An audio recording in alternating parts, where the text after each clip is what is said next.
times when I'm lying in my bed, hug my pillow and cry from this stupid bed, and my eyes are like windshields on a rainy day, almost rolled out, swelling as I keep on keeping my face in this cold days of mine.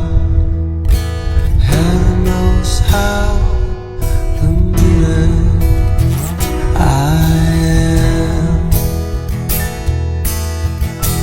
'cause this angel has flown away from me, leaving me in drunken misery. Oh, I should have clipped her wings and made her mine for all eternity. Now this angel has flown away from me. Thought I had the strength to set her free, and did what I did because I love her so. Will she ever find her way back home to me? Oh,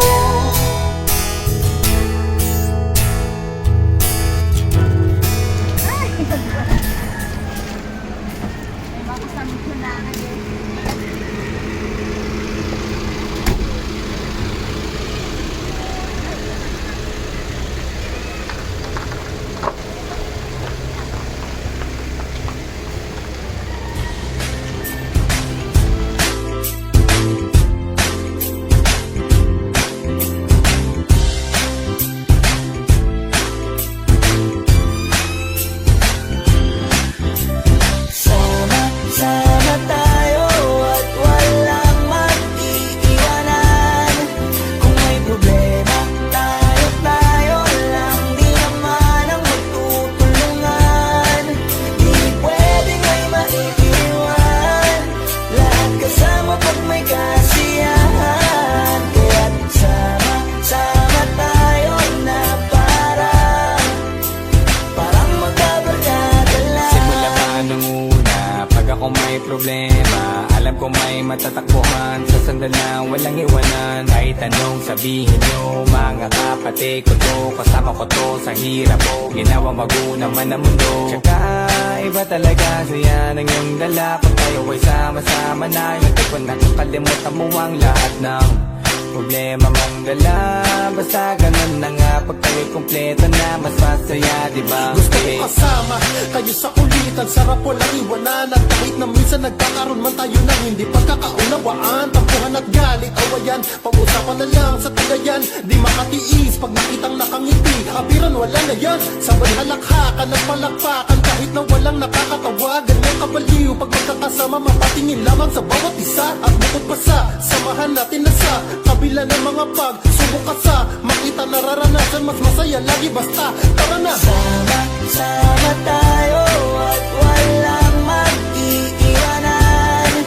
Kung may problema, tayo lang, di naman ang magtutulungan. Di pwedeng may maiiwan, lahat kasama pag may kasiyahan. Kaya't sama tayo na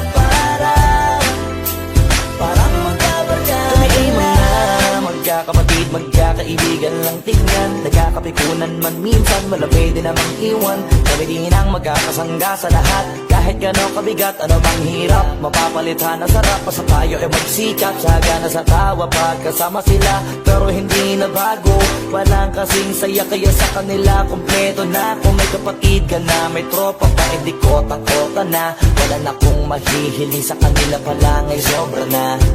Sila yung tipo ng solid kasama, mga kadikit sa hirap at ginawa. Kahit magkakalayo, darating ka agad kapag napasama ka.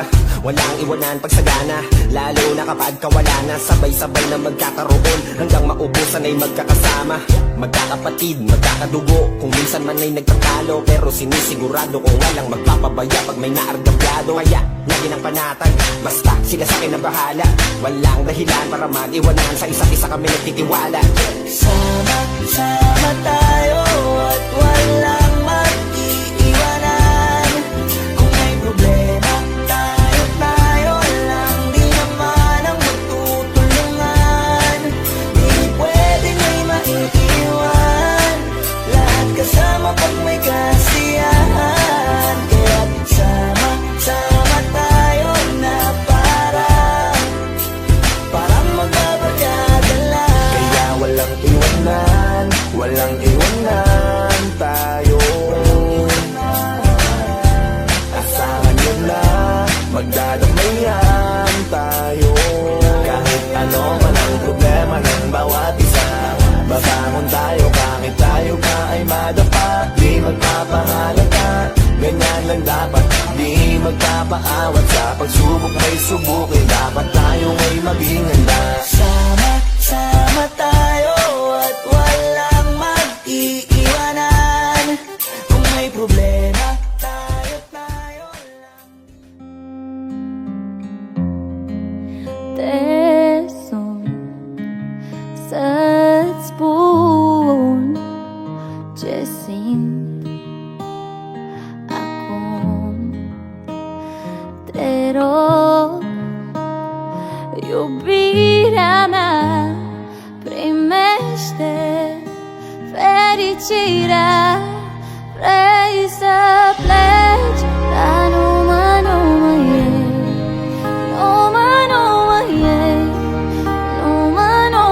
Nu mai e chipul tău și dragostea din ei. Ako bilang inyong presidente sa grupo, lahat ng pwede kong maitulong sa ating grupo para mapaunlad yung grupo, ginagawa ko naman para lang matulungan bawat isa sa atin. Magandang gabi sa inyong lahat. Nandito tayo ngayon para magtipon-tipon sa ating team building. Ang team building para tumibay yung samahan. Pailabas natin para makikita natin, mag-focus sa lahat. Para maintindihan natin kung anong mga nararamdaman ng bawat isa sa atin. Ngayon, may guide question tayo para sa ating sarili. Parang recollection lang ito. Okay, ang team building questions ay tanong sa iyong sarili. Pansarili muna ha. Sino ako? Sa tingin ko, sa sarili ko, isa lang ako simpleng tao, mababaw ang luha, maraming pinagdaanan.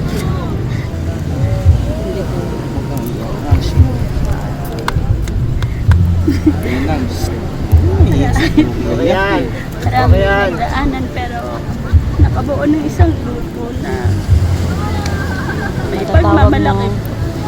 Isang pamilya na. Bakit ako nakasama dito?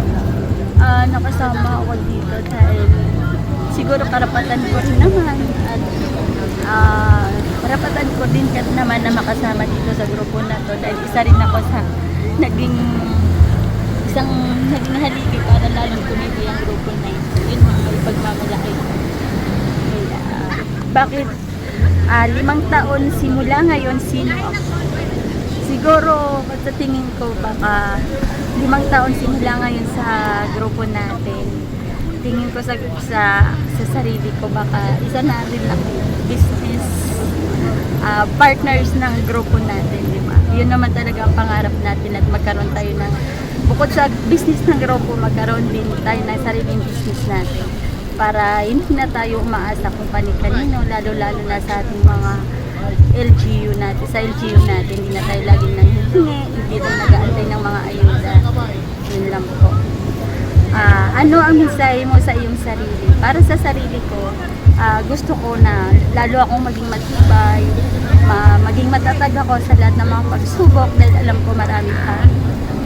Malampasan lahat ng trials, ganyan, pagsubok nga. Tapos siguro mapanindigan ko yung pinasok ko na trabaho at maitaguyod ko yung aking pamilya. Lalo kami tumibay at yung samahan na ito ay lalo pang tumibay at tumagal, tapos magtagumpay tayo at magkaroon tayo ng sarili nating malaking negosyo. Di ba pangarap nga natin makabili tayo ng service para sa susunod hindi na tayo nangihiram. Okay. Mensahe ko sa mga kasama ko, sana maging matibay tayo, huwag tayo padadala sa mga sa loobin natin, kung ano man yung mga nararamdaman natin. Maglilipas din yun. Diyan tayo titibay kung ano tayo ngayon. Di ba nag-umpisa lang tayo sa parang wala lang. Ngayon nandito na tayo, maayos tayo. Isa na tayo sa pinagmamalaki ng District 3. Okay. Yun lang po. Maraming salamat sa inyo.